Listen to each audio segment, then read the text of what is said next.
한 주 잘 시작하셨나요? 오늘 월요 수다방 시간인데요. 오십견 때문에 병원에 다니는 얘기를 해볼까 해요.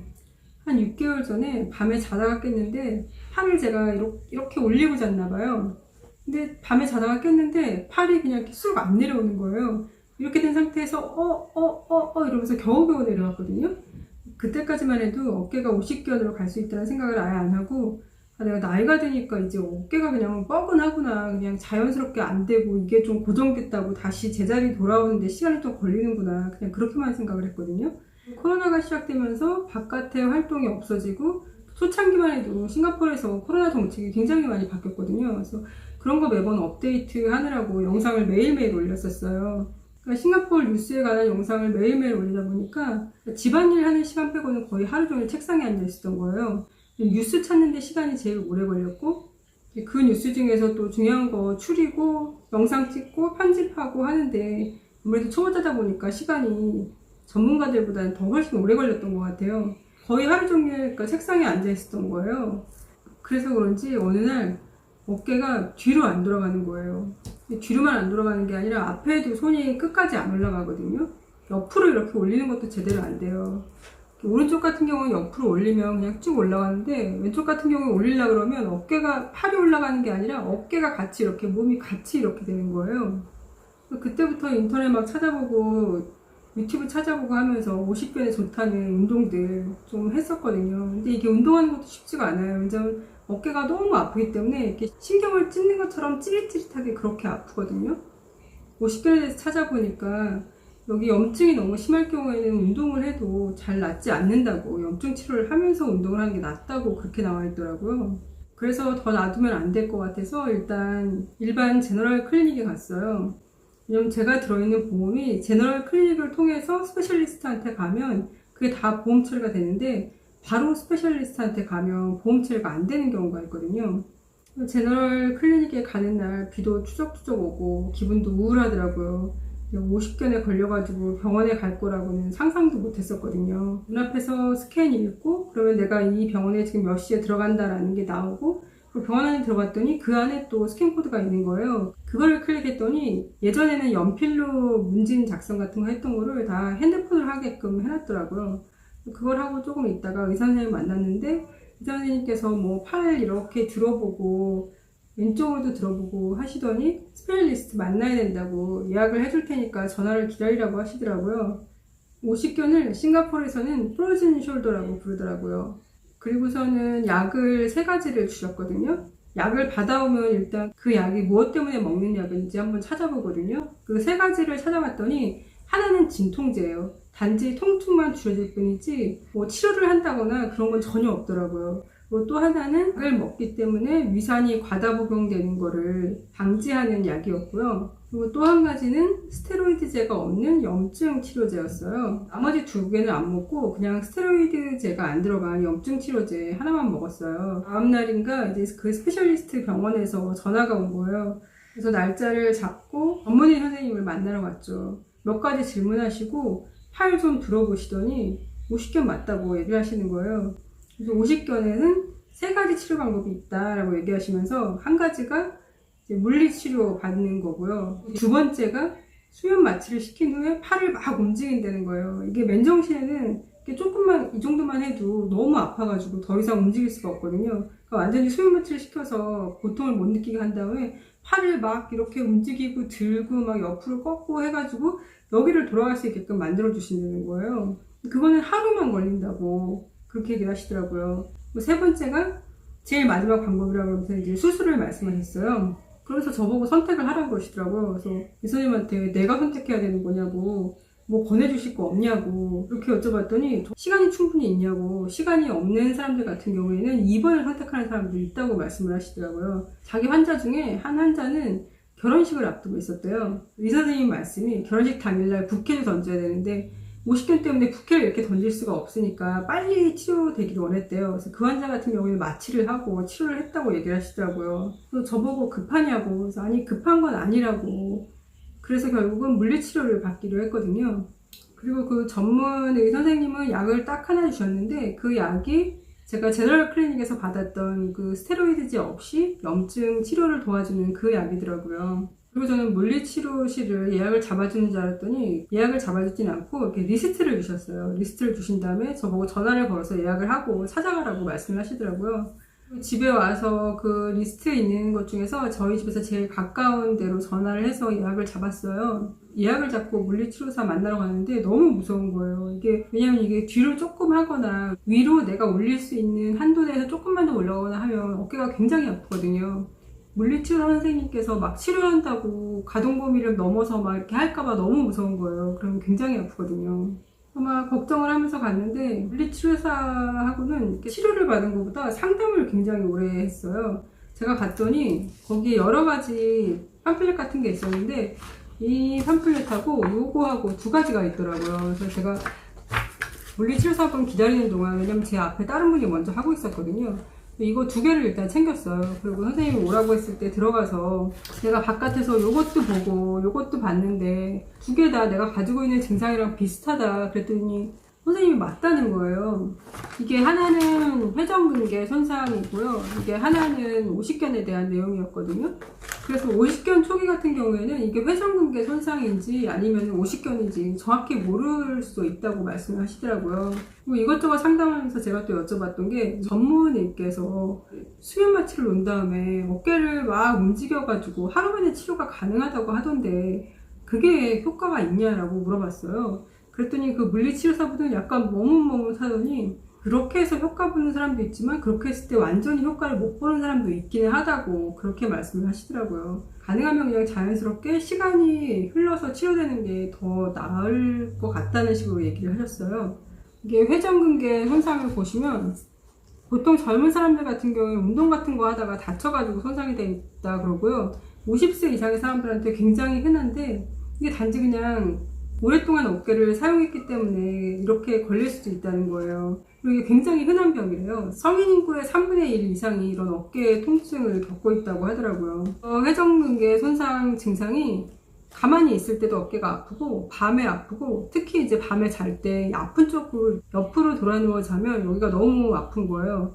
저 같은 경우에는 처음에는 가만히 있을 때 안 아팠어요. 근데 이게 어느 정도 지나니까 가만히 있을 때는 이게 움직여가지고 신경이 막 끊어지는 것처럼 그렇게 아픈 게 아니라 이렇게 욱신욱신하고 띵하고 이렇게 아픈 거 있잖아요. 그런 식으로 아프고 그리고 이상하게 밤 됐을 때랑 자고 일어났을 때가 더 아파요. 가만히 있을 때도. 그리고 팔을 들어 올리거나 아니면 팔을 이렇게 밑으로 내려도 아프다고 얘기하고 있고요. 어떤 동작을 취했을 때 아프다라고 얘기해요. 이것도 오십견 증상이랑 똑같아요. 머리를 빗거나 아니면 팔을 뒤로 했을 때 아프다. 이것도 오십견이랑 똑같거든요. 그리고 뭘 들어 올리거나 아니면 팔을 이렇게 저을 때 굉장히 힘이 약해진다 그러는데 이것도 정말 똑같거든요. 팔을 들어 올릴 때 어느 범위를 넘어가면 굉장히 심한 고통이 온다. 이것도 오십견하고 똑같아요. 오십견에는 뭐라고 적혀 있냐면요. 오십견이 생기는 이유가 알 수 없는 이유. 이게 있고요. 그리고 수술을 했다거나 아니면 당뇨병 때문에도 오십견이 올 수가 있대요. 그리고 이렇게 회전근 손상을 입었을 때 빨리 치료를 안 하면 이게 오십견으로 발전이 될 수 있다고 합니다. 오십견은 주로 여자들이 더 많이 걸린대요. 45세에서 60세 사이에 많이 걸린다고 되어 있는데 제가 인터넷 찾아봤더니 요즘은 오십견이라고 안 하고 30견이라고 한대요. 그만큼 많이 내려왔다고 하더라고요. 오십견 걸리는 게. 사람들이 주로 책상에 앉아서 컴퓨터 많이 쓰고 그래서 그런가 싶기도 하고요. 그리고 당뇨병 걸린 사람들이 걸릴 수 있고 그리고 어깨를 오랫동안 못 쓴 사람이 걸릴 수 있대요. 그리고 과거 오십견이 걸렸던 사람은 다시 또 오십견이 재발할 확률이 높다고 합니다. 제가 옛날에는 운동으로 줌바를 했었거든요. 리듬에 맞춰서 몸을 움직이는 거니까 재밌고 그랬었거든요. 그리고 요가도 좀 했었는데 이게 의지력이 약한 사람일수록 어디를 다녀야 되는 것 같아요. 제가 요가도 다니고 줌바도 다니고 그랬었는데 어느 날 줌바 가격이 올라가는 거예요.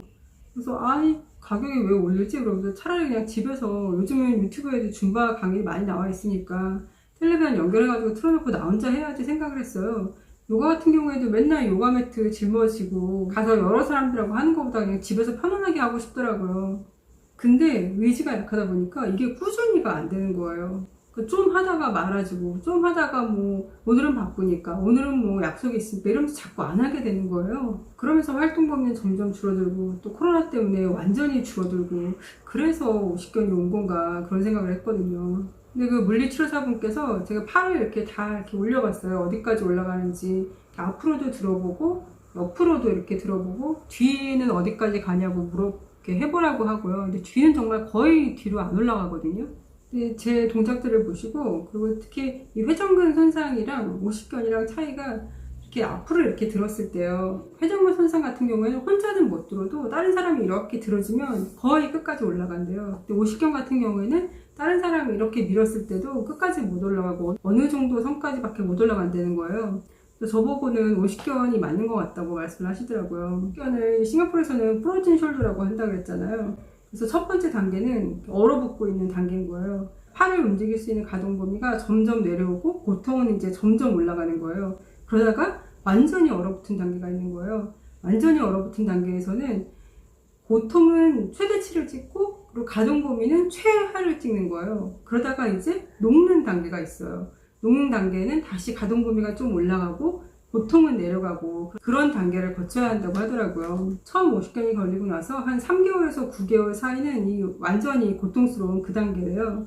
그리고 점점점 괜찮아지는 단계가 9개월에서 18개월 사이래요. 사람에 따라서 이게 조금 당겨질 수도 있고 더 늘어날 수도 있다는 거예요. 평균적으로 한 1년에서 1년 6개월 정도는 걸린다는 얘기가 되는 거잖아요. 그리고 물리치료사분 말씀으로는 저 같은 경우에는 지금 얼어붙는 단계와 완전히 얼어붙은 단계 그 사이쯤 있다고 말씀하시더라고요. 그러면 제가 완전히 얼어붙은 단계는 아니니까 완전히 얼어붙은 단계는 이 아픔이 최고치 온다고 얘기하는데 그래서 물어봤어요. 이 아픔이 최고치라는 게 도대체 얼마나 아픈 거니? 살짝 스치기만 해도 아픈 거니? 이렇게 물어봤거든요. 어쨌든 그분들 본인이 이게 걸려봤던 건 아니잖아요. 그냥 환자들을 치료해 본 적은 있지만 그냥 웃으면서 아마 많이 아플 거야 그냥 이 정도만 얘기하고 마시더라고요. 그러면서 강조한 게 막 운동을 한다고 해가지고 시간을 당길 수가 없다는 거예요. 그러니까 더 빨리 회복이 되거나 이런 게 아니라는 거예요. 그리고 오히려 지금 여기 엄청도 많고 아픈 상태인데 만약에 제가 들 수 있는 범위가 이 정도인데 더 운동한다고 막 이렇게 들어서 막 여기 아픔을 느끼고 고통을 느끼고 이러지 말라는 거예요. 여기를 절개하면은 이 안에가 전부 빨갛게 돼 있대요. 근데 그렇게 한다고 해가지고 그게 운동이 돼서 더 빨리 낫는 게 아니라 여기에 염증만 더 많이 생기고 더 힘들게 만드는 거라고 얘기를 하시더라고요. 특히 이렇게 왼쪽으로 움직이다 보면은 자꾸 이 어깨도 같이 들리고 여기도 힘이 들어가고 그래요. 그러면서 저보고 목은 안 아프냐고 물어보시더라고요. 보통 여기 걸린 사람들이 여기에 힘을 제대로 못 주니까 여기까지 힘이 들어가서 목에까지 통증을 느낀다고 말씀하시더라고요. 근데 저도 처음에 목이 굉장히 아팠거든요. 목에 무슨 이렇게 혈액이 꽉 차 있는 것처럼 느껴졌어요. 굉장히 뻐근하고 아파서 침을 막 나가지고 피를 확 빼면 시원할 것 같은 그런 느낌이 들더라고요. 그래서 목 마사지 혼자 되게 많이 해주고 목 돌리기 많이 하고 그렇게 했더니 그러니까 목은 좀 괜찮아졌거든요. 그래서 물리치료사분이 또 목도 막 이렇게 돌리기 해봤어요. 목이 어디까지 돌아가는지 그런 거 해보고 하더니 목은 괜찮은 것 같다고 얘기하시더라고요. 그래서 제가 그러면 만약에 내 오십견이 1년짜리 오십견인데 운동을 하면은 10개월로 줄어들고 운동을 안 하면 14개월로 늘어나고 그런 건 아니란 얘기지? 이렇게 물어봤어요. 저는 단지 그렇게 물어봤을 뿐인데 그분은 이걸 물리치료를 받으러 오는 거랑 연관을 해가지고 말씀하시더라고요. 뭐라고 말씀해 주셨냐면 물론 치료를 막 받는다고 해가지고 이게 더 빨리 나아지는 건 아니야. 그렇지만 물리치료를 받아야 되는 거는 다 나았을 때 물리치료를 안 받은 사람은 가동 범위가 예전처럼까지는 안 간다는 거예요. 예전에는 만약에 이 손을 끝까지 올렸으면은 더 이상 고통이 없고 어느 정도 움직일 수 있어도 끝까지 안 올라가고 어느 정도까지만 올라가고 특히 뒤로 가는 게 정말 힘들대요. 이 뒤로 손을 돌리는 게 가장 마지막에 낫기도 하지만 가장 많이 회복이 안 되는 거래요. 예전에는 손이 등 꼭대기까지 올라갔으면 나중에는 허리하고 등 사이까지밖에 안 올라가고 이런 식으로 된다고 하더라고요. 그리고 계속 팔이 안 움직이기 때문에 근력이 굉장히 많이 떨어진대요. 근데 물리치료를 받은 사람들은 그 가동 범위도 거의 정상만큼 돌아가고 그리고 근력도 어느 정도 유지를 해줄 수 있다고 말씀을 하시더라고요. 그런데 이 오십견이 3단계가 있다고 그랬잖아요. 가장 힘든 그 얼어붙는다는 그 부분이요. 그 부분에는 물리치료실에 와도 사실 본인이 해줄 게 없대요. 그때는 그냥 편안하게 릴렉스 시켜주는 게 최고라고 그러시더라고요. 그래서 그럴 때는 한 달에 한 번 정도 물리치료를 받으러 오라고 하고 그 기간이 지나서 회복기가 되면 그때는 뭐 거의 일주일에 한 번씩 와가지고 계속 물리치료를 해서 가동 범위를 점점 넓혀주고 근력도 좀 키워주고 그런 걸 한다고 하시더라고요.